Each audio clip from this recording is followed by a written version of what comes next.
नमस्कार. आज मला संजय राऊतांची कान उघडणी करायची आहे.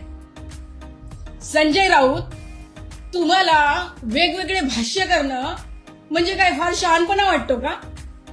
मला हे कळत नाही कोणतं शहाणपण आहे. माननीय उच्च न्यायालयातले ज्या जज आहेत त्यांना तुम्ही डायरेक्ट आरोप करता.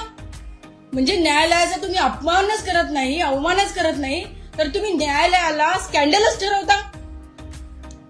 हे वागणं आणि हे बोलणं तुमचं अतिशय चुकीचं आहे. आणि जर अशा प्रकारे संजय राऊत तुम्ही जर व्यर्थ तुमची बडबड वायफाय बडबड जर तुम्ही बंद केली नाही तर झालेल्या प्रकरणासंदर्भात सुद्धा आम्ही माननीय उच्च न्यायालयातल्या रजिस्ट्रार जनरल यांच्याकडे तुमची तक्रार करणार आहोत. एवढंच नाही, संजय राऊत संविधानाचा जरा अभ्यास करायचा. फालतूची बडबड केल्याने होत नसते, हुशारकी जमत नसते.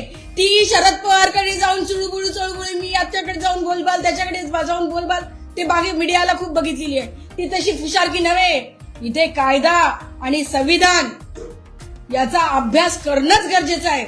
अभ्यास न करता जर व्यर्थशी अशी बडबड केली आणि न्यायालयाच्या कामकाजावर जर ताशेरे ओढण्याचा किंवा न्यायालयाच्या